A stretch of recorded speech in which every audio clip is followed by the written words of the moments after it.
Come and buy your hot bread. Come and buy your sweet Akara.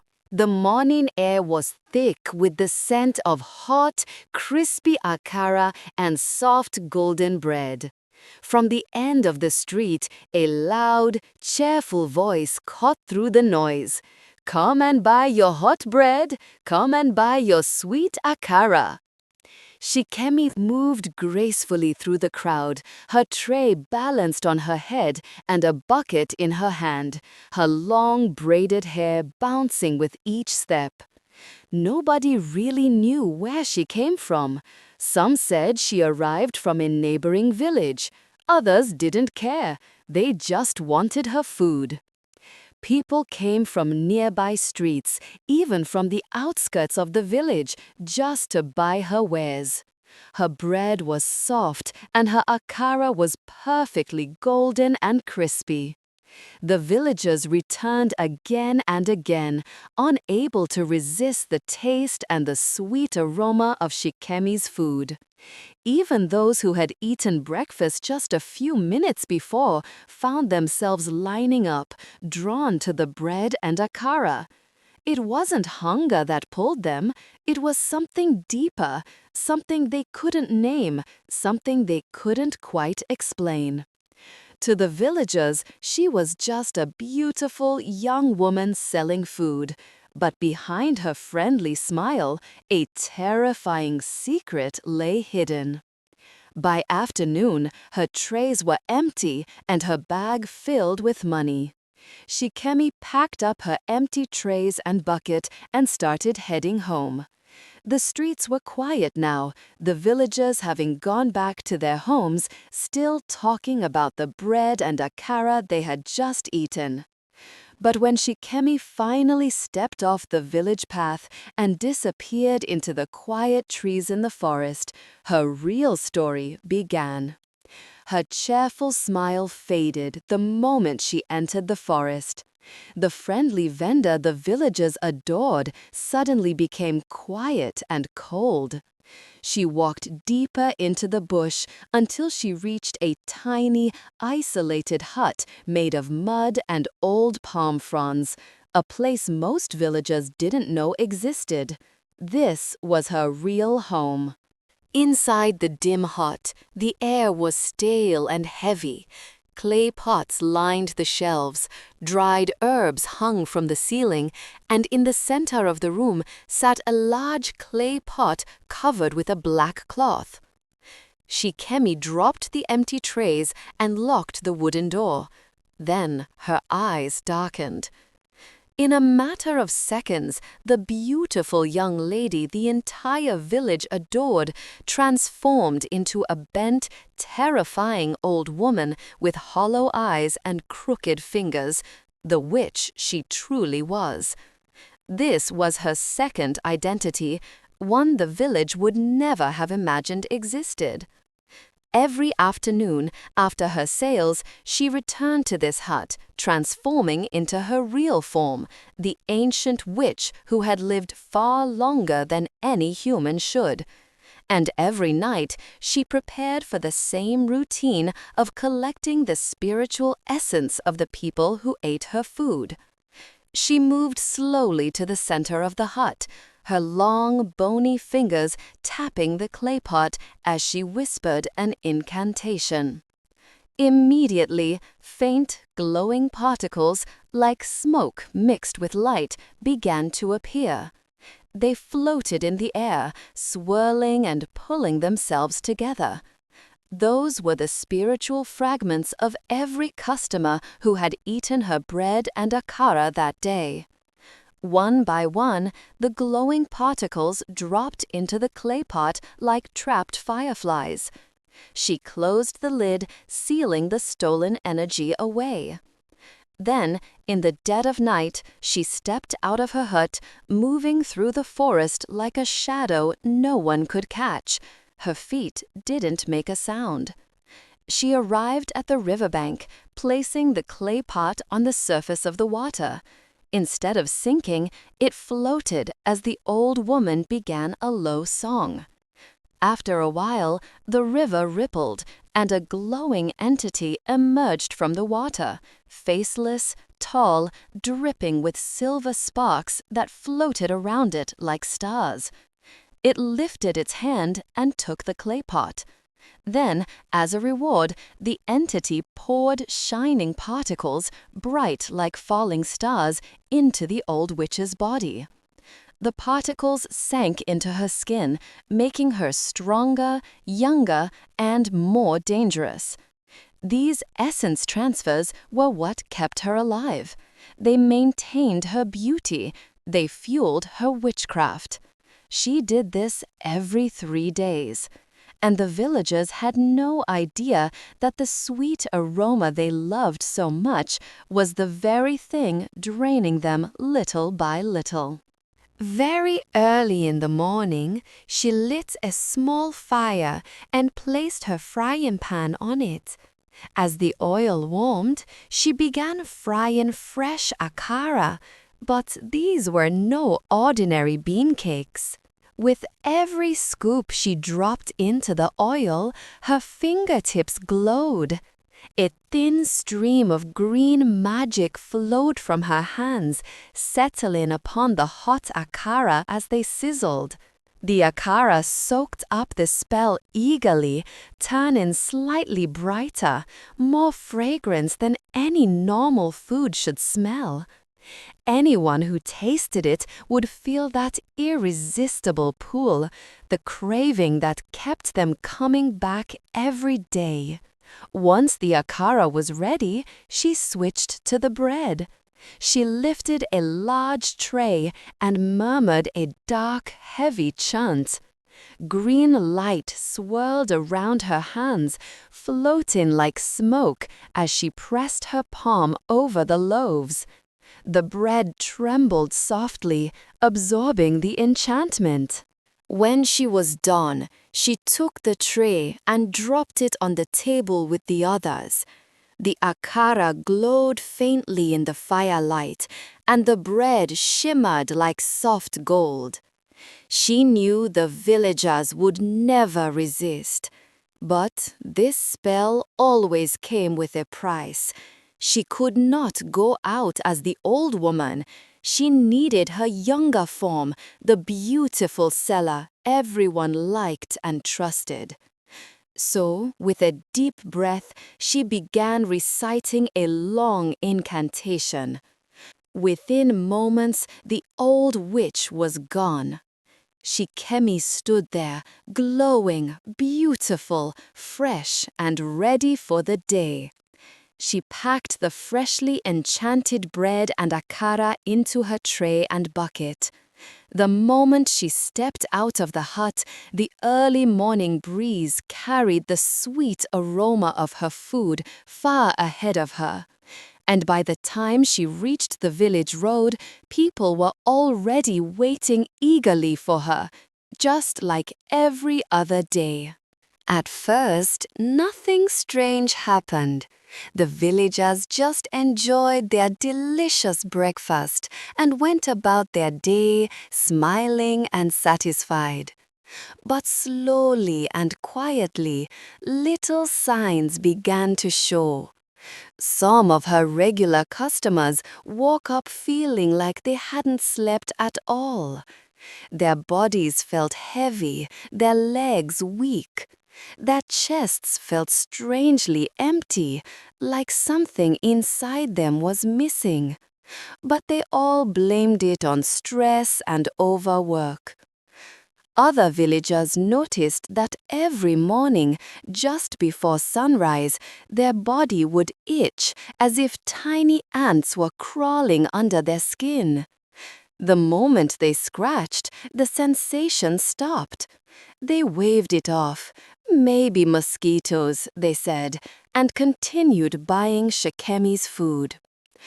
Other people complained about their dreams. A young man said he often dreamed of standing alone in a dark place, hearing whispers he couldn't understand. Another woman said she had nightmares every night, but the moment she woke up, the entire dream vanished from her memory, just emptiness. But because the akara and bread tasted too good, and because they always felt strangely drawn to buy it, nobody connected the dots. Nobody suspected anything. Yet behind all their smiles was a tiredness they couldn't explain, a weakness they carried around like a secret weight. The first time Pastor Daniel entered the village, he didn't know what awaited him. He came for evangelism, preaching the gospel from street to street, encouraging villagers to gather for night vigils. It was during one of these visits that he began noticing something unusual. The villagers were restless, distracted, sleepy, even slightly unwell. Yet, when he offered prayers or spoke words of encouragement, their spirits lifted immediately. This wasn't normal, and it made him wonder. He also noticed how the entire village seemed magnetically drawn to Shikemi's food. Every morning, the streets filled with people waiting for her bread and akara. And when she passed by, even men and women who were busy their daily chores would stop everything just to buy from her. Something about her food, her presence, it was too strong. Pastor Daniel didn't say anything immediately.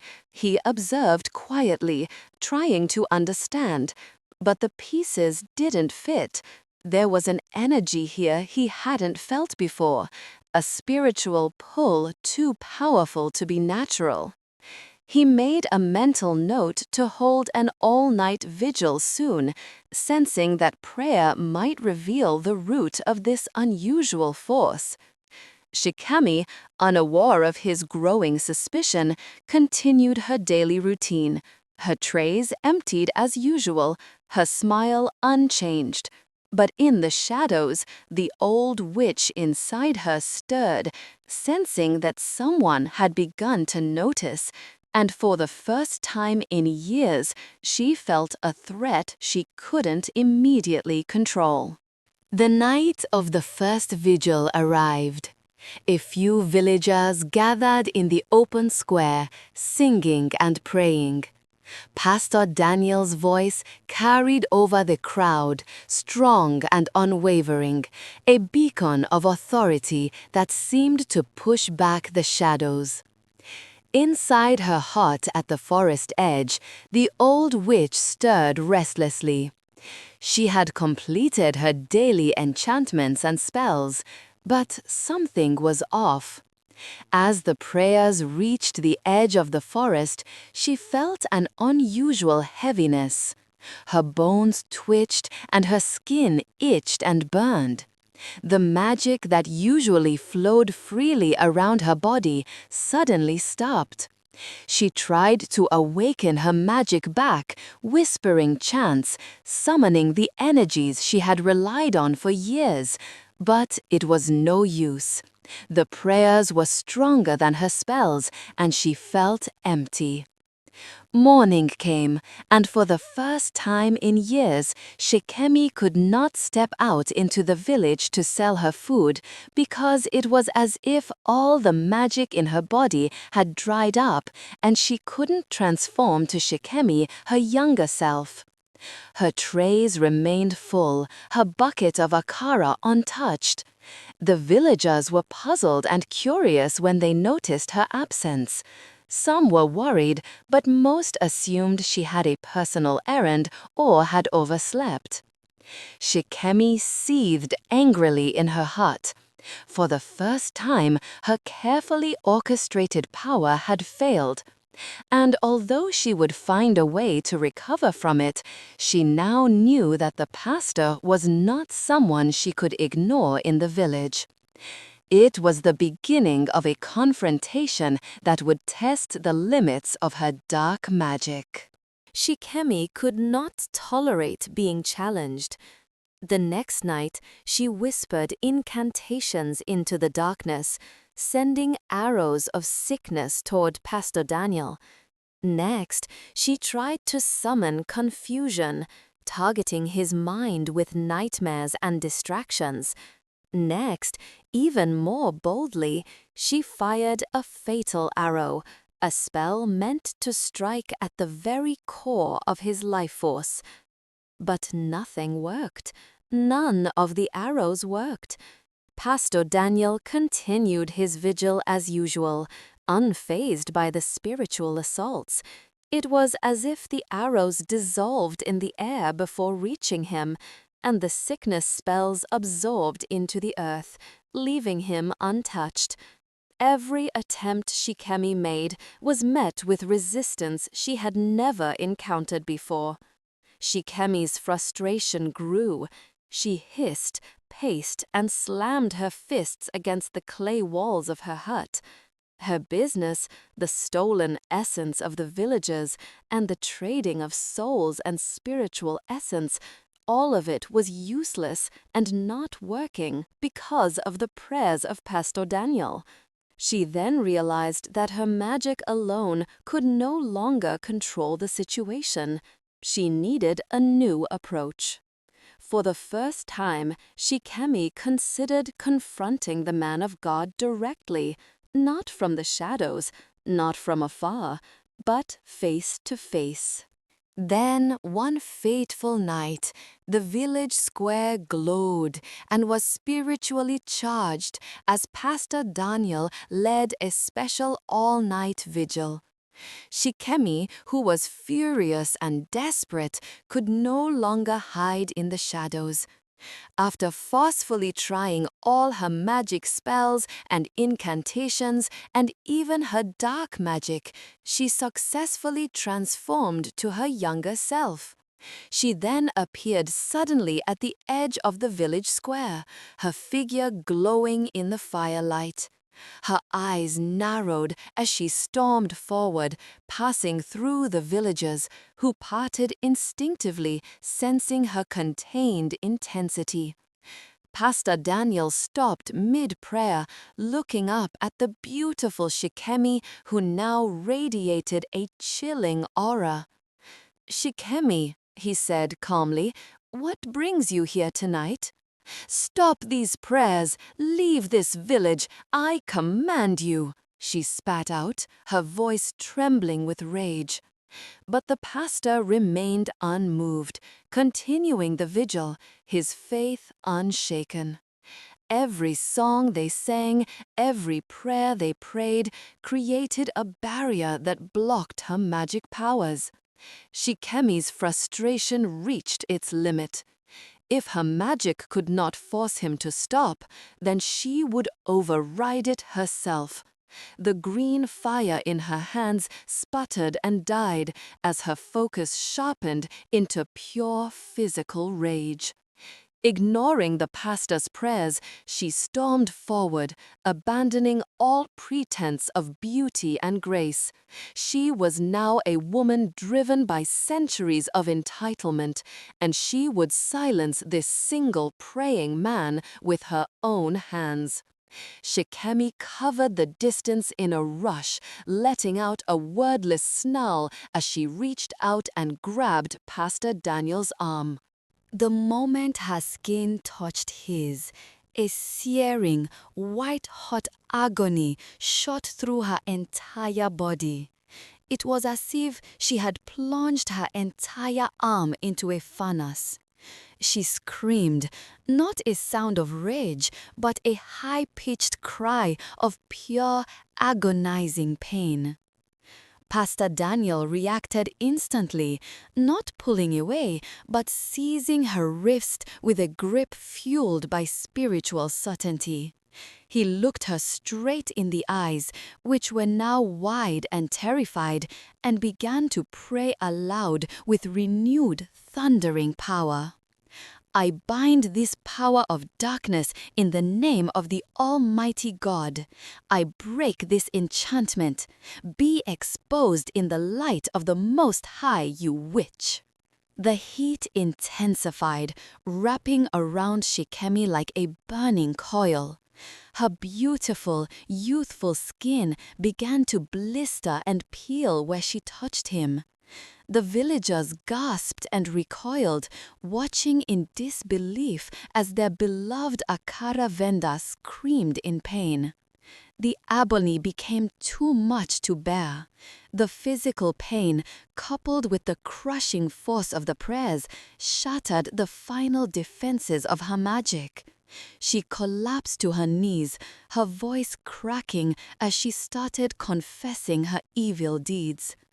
In gasping, wretched sobs, she confessed her dual life, the enchantments on the bread and Akara, the evil soul-trading ritual at the river, and the stolen essence of almost every person in the crowd. The villagers listened in horrifying silence. The sweet aroma they once loved now felt like a curse. When her confessions were over, Pastor Daniel knelt down to deliver the final prayer of deliverance. "Be free from this ancient evil woman, be delivered and repent." But as the prayer began, Shikemi let out a final, ear-splitting cry. Her body began to shrink and twist violently, and she transformed into a massive, shadow-winged bird with terrifying hollow eyes, and flew away into the night, vanishing beyond the forest trees, never to be seen again. Pastor Daniel stood up and turned to the stunned, silent crowd. "She is gone," he declared, his voice strong but weary, "but the evil thing she planted must be uprooted." He spent the rest of the night leading the villagers in a fervent prayer of cleansing. As he prayed, a strange, heavy cloud seemed to lift from the people's eyes. They began to remember the unexplained tiredness and the strange dreams, realizing how deeply they had been deceived. Most of the villagers came back to their senses, feeling a lightness they hadn't known in years. Before leaving the next morning, the man of God had one final warning. "Guard your spirits and your bodies. Stop eating everything you see. Learn to distinguish the spirit behind every comfort and every sweetness." Peace had returned to the village, but it was a peace bought with pain and unforgettable revelation. The bread and Akara returned to being just an ordinary food, but the people would never again trust a sweet snack without question. If you enjoyed this story and the dramatic confrontation, please remember to like, share, comment, and subscribe to the channel for more thrilling tales.